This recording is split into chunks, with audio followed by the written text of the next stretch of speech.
Hello, my name is Ralph Ellis. I'm Vice President of the OLBA and the Grants Director, and we have just entered New Horizons season. As you know, the New Horizons has just started taking applications, and their application guide is available. You can check that on the New Horizons site or link to that by looking for the Seniors in Canada site and going there, or going to the OLBA Facebook page and finding the links on that page. What this video is about is the differences this year versus previous years. It is not a summary of the complete application process. It's just contrast to the previous years and answering some basic questions that come up. The first one is that in previous years, we always had an editable PDF document that we could submit and mail in. That does not seem to be available this year. So far, they're refusing to provide anything. They don't really want to have to deal with that. They want people to enter it online. To make things easier, what I have done is I have created an editable Word document to use as a workbook. It essentially is the application guide with comments from me throughout and little hints about the questions, little warnings about things not to put in. And basically, you can put in your answers there, and then you go in online and you can cut and paste them into the appropriate places. So this means that you're able to do the basic work offline and you're able to share your information for editing with other people. And then you can go back in online and enter your information. So this document will be available on the OLBA Facebook pages. It will also be available on the OLBA main website page. And I will, of course, be distributing it by email. So don't be put off by the fact that there is no editable PDF document this year. We can work our way around that. And by using the application guide as a working document, you can basically look at the references in the application guide while you're doing your answers, and hopefully that will give you better answers. Some things this year, one of the elements in the application guide this year is they've indicated that there is a bonus if you have not received a grant in the last 5 years. Don't be put off by this.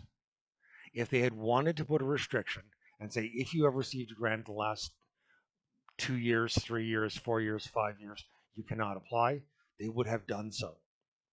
Historically speaking, from the 1970s to the present, clubs that have been successful before and have a track record of handling successful grant applications have actually done better than new clubs, and considerably better than new clubs.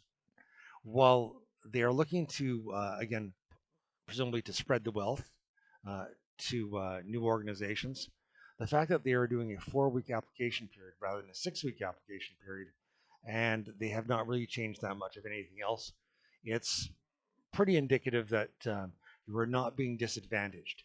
If you are a first-time applicant and your application is good, you should do well.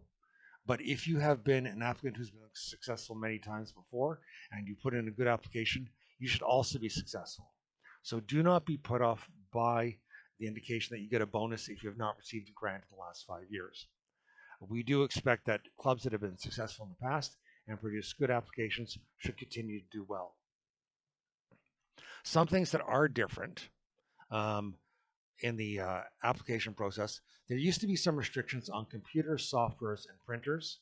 Those restrictions are not there now, so you can indeed apply for a laptop or a printer or software as long as it fits with the program that you're describing, and long as it fits in with the program priorities, and you can show that. So there does not appear to be any restrictions on computers, software, or printers. Another thing that is different from 2 years ago is that there is no requirement for a 5-year lease on the property if you do not own the property. Many of you are owned by the city, and some cities like the City of Toronto provide 1-year leases. You can do construction and renovations on those properties without having a 5-year lease. So again, this is a change from 2 years ago. It seemed to have changed last year, where orally the advisors told the club that they did not need a 5-year lease. And so we expect now you can do construction and renovations and all that sort of thing without having to have a 5-year lease. So this is a big benefit to clubs that have 1-year leases, or clubs, especially, for example, in the City of Toronto, which can never get a 5-year lease because of the policies of the city. They are expecting you to include some COVID-19 references or items. The application does not have to be entirely about COVID-19. The application can be about, for example, if you just want to do your greens or things like that, but it doesn't include, doesn't hurt to include COVID-19 items. Like, for example, if you're going to get some benches, you can do it again because you're saying you're promoting social distancing and allowing your people to work safely. It does not hurt to include an application that has automatic hand sanitizers or something else that's COVID-19 related. Um, it's just good to have a couple of references in terms of COVID-19. If you're rebuilding your membership, if you're doing a flyer drop for example, to rebuild your membership, you can see this is due to COVID-19, and you're trying to get seniors active again after being isolated during COVID-19. There's a reference in the application for cost effectiveness. So basically, you want to show that you're not just, you're not wasting the money, but again, you also want to make sure that you are applying for things that are worthwhile. If you're applying for appliances, apply for professional level appliances. Don't necessarily go for the cheapest thing possible. My club in the past has applied for professional level appliances that were designed for a restaurant that will last an extended period. So cost effectiveness is not the same thing as being cheap.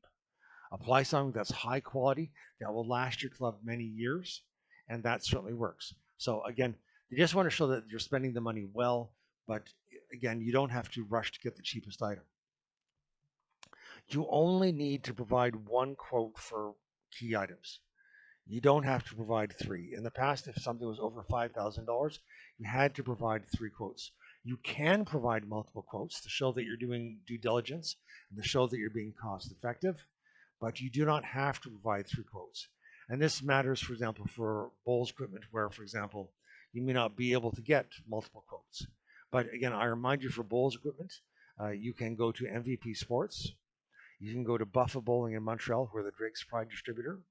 You can go to the Henslight distributor in BC, Vincent Mai, and you can also go to Lawn Bowls USA, again, who do club quotes for like club bowls, things like that, and provide promotional pricing.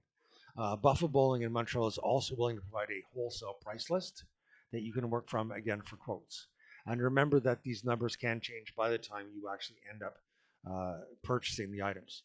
So these are places that you can go for quotes. Remember your letters of support. Community organizations are best. They don't have to necessarily be seniors organizations, but you can also go to MP, to church groups, to other groups. Again, you only have to provide one, but realistically speaking, you want to provide at least three. And the reason for that is that letters of support are often used as tiebreakers. So if your application is very similar or equivalent to another application, then you really would like to have a bunch of letters of support to show that they're supporting your community for your project, and that basically this will be used to differentiate your application from others. So go out there, do the work, get community letter support. It's not difficult to get a letter from your MP, your counselor, and try and get like one other organization, a community organization. Be sure to read and include references to the program objectives and national priorities. This is how you score points. When you're looking at the listings, you will find for the program objectives that promoting volunteerism among seniors and other generations, engaging seniors in the community through the mentoring of others. For example, if you run a program that relates to juniors, seniors mentoring juniors counts. So you can actually do a juniors program under New Horizons as long as seniors who are mentoring the juniors. You want to strongly reference the social participation and inclusion of seniors. This is always like our number one way to link into that. So you're making seniors become involved in your club, making them get involved with other seniors in a safe way, using social distancing. But social inclusion and participation has always been a key element for us. And then, of course, we have capital assistance for new existing community projects and programs for seniors. Again, if you've done projects before, if you've done previous projects, you can extend them. Try to reference more than one program objective, and usually the vast majority of you should be able to handle at least two. You should be able to always be able to link into volunteerism and the social inclusion and participation. Those are really the two ones that are the easiest for you to get. For national priorities, the key ones for us, typically speaking, under supporting healthy aging are, again, promoting mentoring, helping people with disabilities, helping low income seniors or veterans if you have a tie to a veterans group. And some of our clubs actually tie into the gay community, and that's actually a key element there.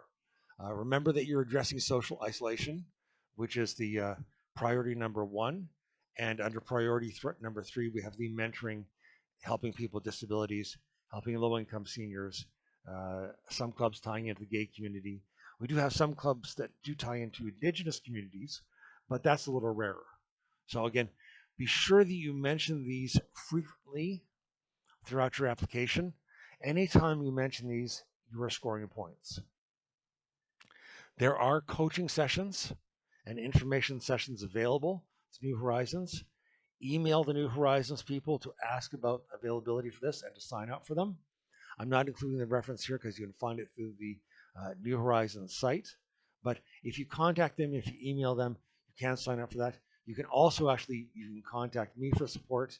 Again, Ralph Ellis, Ellis at OLBA. So ELLIS at olba.ca. Or, again, you can call me on my cell phone, 416-804-3214. But please remember, I work and I sleep during the daytime, so you come during the daytime, you are going to get the answer machine, and then I will get back to you. Emailing, typically speaking, is more effective because of my unusual work schedule. I work at nights, so I sleep during the day. So again, emailing, typically speaking, tends to be the best bet. So uh, thank you for your interest. Again, I'm not doing a full summary of description of how to apply for New Horizons. I've done that in previous years. A video is really just about the differences. But be sure to, again, to ask for assistance. Read the application guide twice. Read the description of the program twice so that you feel comfortable with what you're dealing with. And again, I remind you that our success rate in the past has been 66 to 75%. So the odds are very good that you will do well. Do your planning, do your research. You have 4 weeks to do this. And again, we are always glad to help you. If I have difficulty helping you because of my work schedule, I will refer you to other people on my grants committee who are available to assist you as well. And again, as the years have gone by, we have had bunches of people who have been successful applying for New Horizons grants. They are also able to help you. We also have a database of successful applications going back to 2017 and earlier. So again, I've put that out on our Facebook page. It will soon be on our website, the link to that, and we can find various ways to assist you both online and offline. So thanks very much, and go for that money. Get that $25,000.